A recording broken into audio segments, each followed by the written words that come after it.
Sveiki. Pagrindiniai savaitės įvykiai, motyvai ir galbūt tai, kas, sakykime taip, nustato tam tikras tendencijas į ateičiai. Pirmiausia, Trumpo šimtadienis. Kaip mes jį sutinkame? Džiugiai, šiek tiek paniūrę, ar turime abejonių dėl ateities? Greičiausiai paskutinis variantas. Per 100 dienų, kaip taisyklė, pasaulio lyderiai suranda laiko aplankyti pagrindinius partnerius. Jų pasaulyje, šiaip jau kalbant, nėra tiek daug. Europos Sąjunga, kaimyninė Kanada, galbūt Japonija, Australija ir panašiai. Neatsitiko nieko panašaus. Trumpas atvyko tik tai palaidoti popiežių į Romą. Daugiau ypatingų kontaktų nebuvo.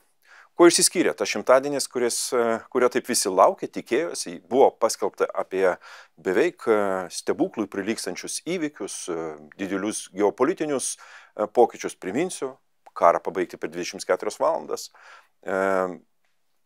pasiūlyti naują pasaulio ekonominę sistemą, kuri virto tarifų, prekybos muitų karų ir panašiai.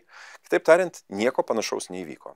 Kas išsiskyrė iš tikrųjų per 100 dienų, kad Trumpas pasirašė 143 įsakus.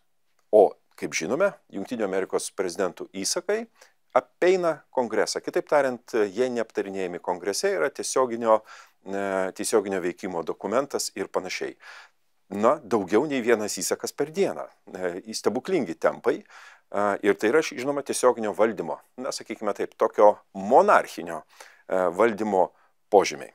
Nebūta didelio bendradarbiavimo tarp atskirų institucijų Jungtinėse Amerikose valstijose, kaip ir sakiau, tarp vakarų partnerių, o šiaip pasaulis, aš manau, pajuto tą šimtmetį nebūtinai pačią geriausią pusę ir panašu, kad niekas nesikeičia. Mūsų patarimas Trumpui būtų, tikrai, tas, kas buvo pasiekta per šimtadienį, pabandyti kiek pakeisti ir orientuotis į likusią 3 ir daugiau metų kadencijos laikotarpį.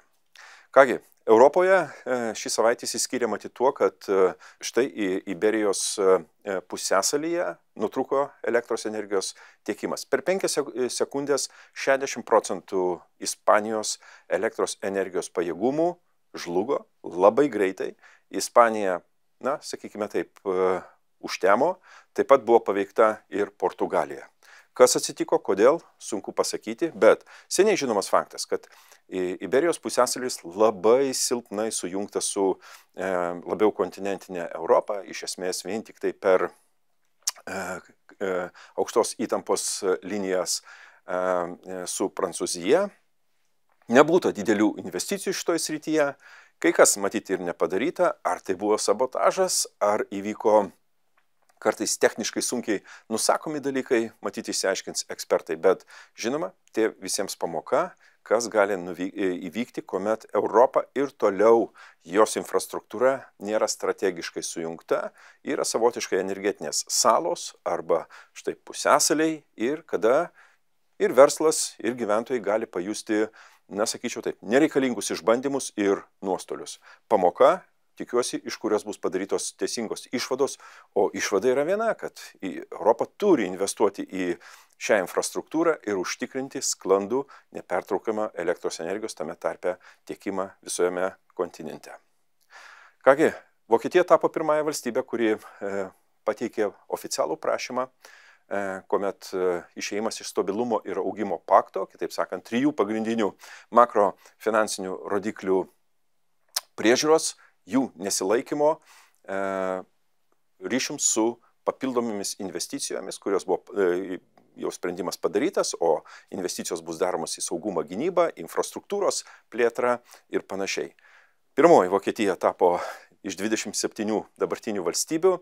Paradoksalu, Vokietija visada labai stengiasi laikyti šitą, aš sakyčiau, ribą, neleisti, kad valstybės narės, ypatingai eurozonos valstybės narės, o Vokietija buvo ir lieka pagrindinių ekonomikos variklių vidaus rinkoje ir eurozonoje. Todėl štai kaip būna, kuomet laiku nedaromos investicijos virsta tokiais sprendimais, kuomet pagrindinė valstybė imasi iniciatyvos pati laikinai pasitraukti iš stabilumo ir augimo pakto rodiklių ir šitos kontrolės sistemos.